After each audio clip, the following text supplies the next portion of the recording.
Hi, today what I want to talk to you about is instead of using what's called a sewn-on placket where you have a separate placket piece down the front of your shirt, instead there's something else that's called a cut-on placket that it looks like you've sewn it on.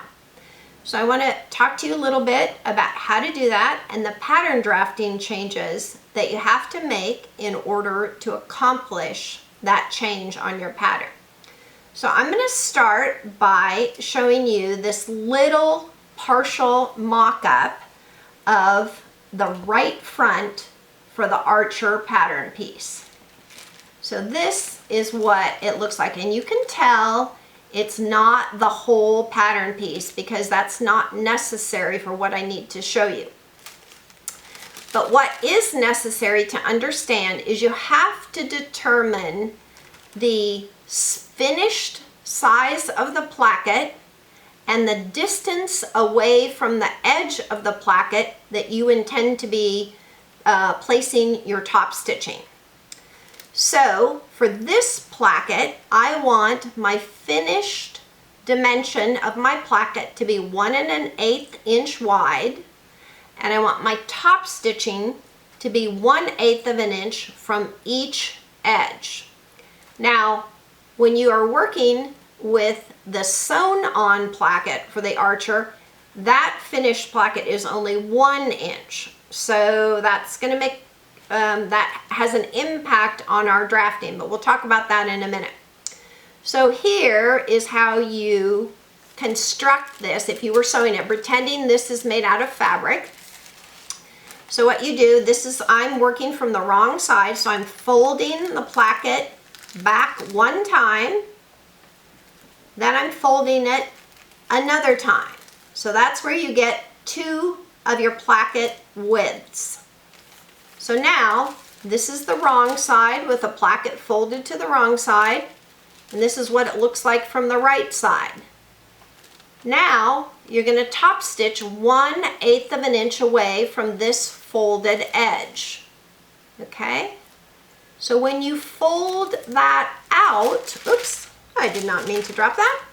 When you fold that out, what's going to happen is it looks like, and assuming I've got this folded exactly on these little lines, which I probably don't because I'm trying to hold it upright so you can see what I'm doing.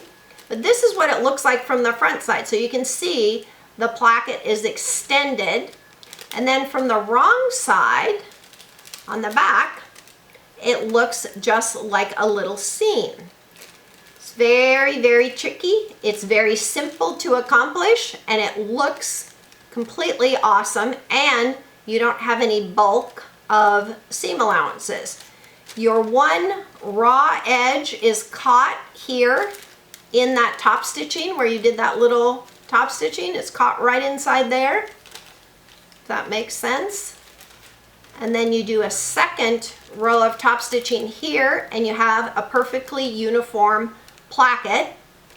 And it looks like you've sewn it on, but this whole piece here is very flat and very uniform. You don't have a seam allowance edge, which causes it to have a slightly uneven amount of fabric here at the seam allowance. So it's very, very smooth, very, very simple to do. So now let's talk about the pattern drafting changes. So I drafted this for a size 10 Archer. So I'm going to line this up on the size 10. Oh, and let me show you also one other thing that you're going to need to know on this Archer. And I'll try to hold this up here so so you can see what I'm talking about a little bit more. But this line right here that I drew, this red line, that's your seam allowance. So when you put this pattern drafting paper here, align it on your size 10 pattern. What you have is placket width, and then this is the pleat that you're taking. And just like if you had a tuck or a pleat in a garment, any other kind of garment, it does not add any dimension. So that 1/4 inch that you've added here, okay, for your pleat, that does not add any distance from the side to the end of the placket. It's completely absorbed by stitching up that pleat. And the way that you align it is you have half of the pleat is on one side of the seam allowance and half of the pleat is on the other side of the seam allowance, because what you want is you want this little pleat to end up 1/8 of an inch over the seam allowance, because I added 1/8 of an inch dimension to the placket width. So by moving 1/8 of an inch towards the body, that keeps the whole distance from here to the front edge equal to the left front of the shirt. So hopefully that makes sense. If you think about the math, you just want to back up a little bit from the seam allowance, whatever you are adding to your placket width.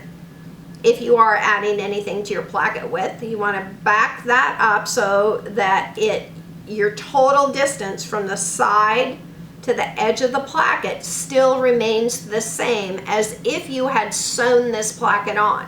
So you can test this by going ahead and sewing up an archer in the same size, and you could lay this pattern piece right on top of the archer, and then you would find out, oh, I drafted that correctly or I didn't. So if you have any questions about that, be sure to ask on the Facebook page or leave a comment on the blog post, and I'll try to answer them. I know it's a little bit confusing, but after you've done it a couple times, it really makes perfect sense. Remember, 2 times the width of the placket plus double the distance away from the edge that you want for your top stitching, and that's what forms your pleat when you do the little stitching. Hope that helps. Thank you.